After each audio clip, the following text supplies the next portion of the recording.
안녕하세요. 오늘 국어는 EBS 방송을 보고 여러분이 진도를 맞춰 나가고 있는데 8단원 아직 진도에 못 나간 것은 원격 수업으로 오늘 3교시 활용을 해보도록 하려고 합니다. 자, 보면 교과서는 212페이지가 되겠습니다. 바른말로 대화하기라고 해서 나와 있는데 추석에 있었던 일을 떠올려 봅시다 라고 했어요. 추석이 지난 지 한참 됐죠? 교과서를 우리가 늦게 배우게 된 거예요. 등교가 늦어져서. 그래서 추석에 있었던 일을 함께 떠올려 보도록 하겠습니다. 첫 번째 그림을 보니까 뭐 하고 있는 것 같아요? 네, 제기차기를 하고 있어요. 친척들과 만나서 제기차기를 함께 하고 있는데 사촌 동생일 수도 있고 사촌 형일 수도 있고 같이 제기차기를 하고 있어요. 그 다음에 송편하면 생각나는 게 여기 있네요. 뭐죠? 그래요. 송편입니다. 송편을 빚고 있어요. 가족 어른들과 함께 모여서 친척들과 이렇게 송편을 빚어 보았던 경험들도 있을 겁니다. 네, 여러분이 옆에 있다면 계속 이런 발표를 시키면 좋았을 텐데 오늘은 어쩔 수 없이 원격으로 하니까 선생님과 이야기를 해보세요. 자, 이 부분은 뭘까요? 네, 할아버지 할머니를 만나가지고 인사를 하고 있어요. 인사를 하고 있는데 원래는 저렇게 인사하는 것은 처음에 이제 도착했을 때 이렇게 인사를 하죠. 근데 명절에는 주로 어떤 인사를 해요? 한복을 입었으면? 그래요. 큰 절도 합니다. 특히 설날에는 더 그렇죠. 그래서 인사를 그 할아버지 할머니를 만나 뵙고 인사하러 고향 아버지 어머니 또는 어른들의 고향을 찾아 방문한 것 같아요. 자, 그럼 여기 물음표가 있네요. 또 어떤 일이 있을까요? 네, 많은 일들이 있었을 거예요. 그래요. 선생님은 추석하면 달이 떠올라요. 동그란 보름달. 그래서 그 보름달을 보고 가족들이 모여서 기도를 했던 것 같아요. 소원을 빌었던 것 같아요. 건강하게 해주세요. 행복하고 별탈 없이 한 해가 잘 지나도록 해주세요. 라고 우리 가족 건강하고 행복하게 해주세요. 라고 빌었던 기억이 나네요. 이런 것들이 우리가 추석 때 해본 일이라고 생각해 봅니다. 자, 그렇다면 여러분도 그 추석에서 가장 기억에 남는 일을 써봅시다 그랬어요. 그림으로 그리거나 사진을 붙여보세요 그랬네요. 조금 줄여볼게요. 네, 기억에 남는 일을 그림으로 그리거나 사진을 쳐보세요 그랬어요. 선생님도 이걸로 잘 될지 모르겠지만 그림을 그려볼게요. 아까 선생님이 뭐라고 했냐면 동그란 뭐 그래요. 보름달 보름달이 딱 떠 있어요. 어디에? 밤하늘에. 그럼 이렇게 바깥에 나오면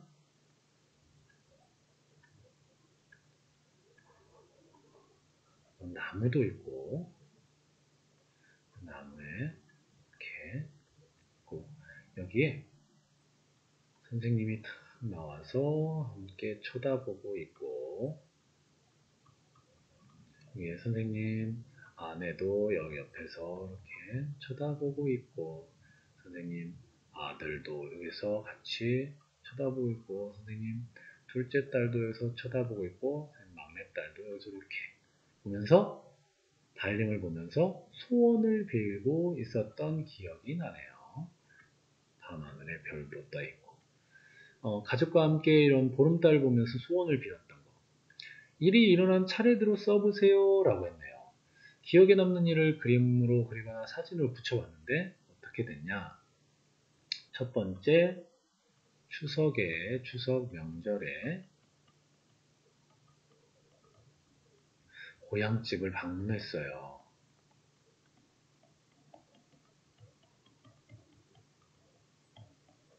고향집을 방문했어요. 선생님 고향은 대전인데요. 어, 하긴 이렇게 시골은 아니지만 아파트가 있는 그런 데지만 아무튼 스님 아버지가 살고 있는 고향집을 방문했어요. 그리고 저녁에 친척들과 맛있는 저녁을 먹었죠.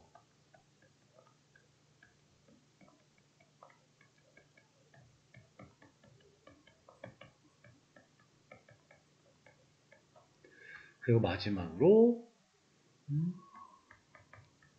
밖에 나와서 밤 하늘에 달을 보고 소원을 빌었어요.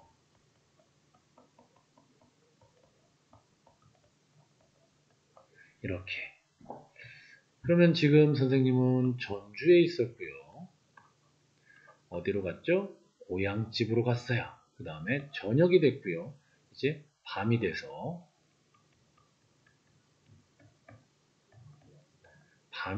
밖으로 나왔어요. 이렇게 일이 일어난 순서대로 여러분도 떠올려서 적어볼 수가 있을 거예요.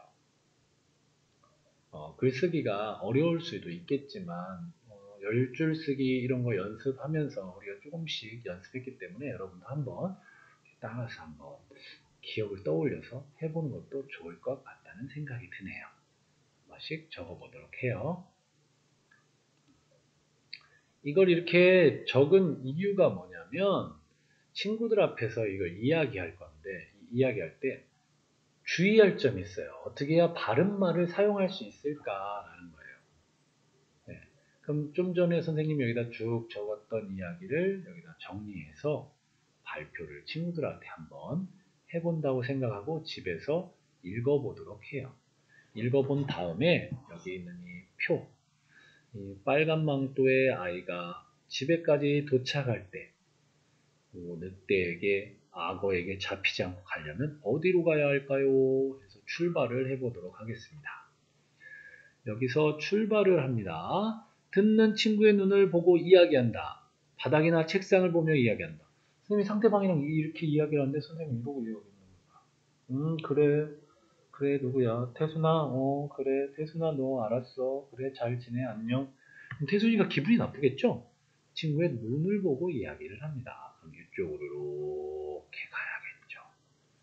이쪽으로 가면 안 돼요. 이쪽으로 가야 돼요. 있었던 일을 모두 이야기한다. 인상 깊었던 일을 이야기한다. 있었던 일을 모두 이야기하면 지루하겠죠. 시간이 많다면 들어줄 수도 있겠지만 너무 지루해요. 그래서 이쪽으로 가면 안 되고요. 인상 깊었던 일을 이야기합니다. 이쪽으로 내려오게 되겠죠. 자, 그 다음에 생각나는 순서대로 이야기한다. 어제 일이 생각나면 어제 일 이야기했다. 오늘 일이 생각나면 오늘 이야기했다. 그러면 이야기가 뒤죽박죽이 되겠죠. 그래서 이쪽으로 가면 안 된다. 내용을 정리해 놓고 이야기를 해야 된다는 거예요. 그렇게 되면 어떻게 생각을 정확하게 전할 수 있는 바른 말을 사용하면 된다라는 거예요. 그래서 화살표는 이렇게 도착을 하면 되겠습니다. 다음으로 넘어가 보겠습니다. 추석에 있었던 일에 대해 친구들과 이야기해 봅시다 그랬어요. 이 부분은 정리가 되면 학교 나와서 한번 발표를 해보는 걸로 할게요. 그런데 여기 보면 뭐가 잘못됐는지 한번 보여주려고 해요. 시골에 보름달을 봤어. 어머니께서 보름달을 가르치셨어 그랬어요. 무슨 전번에 선생님이 이야기했죠? 가르치다와 가르키다. 이거는 뭐예요? 어떤 공부나 배움이나 이런 것들을 선생님들이 알려주는 것을 가르치다. 얘는 어떤 목적, 물건이나 어떤 장소나 이런 걸 손가락이나 이런 것으로 콕 집어서 얘기하는, 콕 집어서 손가락으로 이렇게 저거요, 저거요 하는 가르키다. 그러니까 보름달을 어떻게 한 거예요? 너 보름달 이 일은 이 몰라? 이렇게 가르친 것이 아니라 보름달 저기 있네 라고 손가락으로 가르쳤다라는 얘기죠. 그래서 이쪽 표현이 더 맞는 표현이 되겠습니다. 여러분도 바꿀 수 있어요. 다음 이렇게 바꿨네요. 시골에서 보름달을 봤어. 어머니께서 보름달을 가리키셨어. 이렇게 했네요. 가르치다, 가리키다. 네, 조용했습니다. 바른말로 말하면 듣는 사람이 내용을 잘 이해할 수 있어요. 그랬어요. 그래요. 지금 보면 위에서 무슨 얘기를 했냐? 보름달을 가르치다 라고 했더니 보름달에게 구구단을 가르칠 거야. 구구단은 보름달에게 시간을 가르칠 거야. 이거는 어떤 배움의 차이고요. 근데 손가락으로 어떻게 한다고요?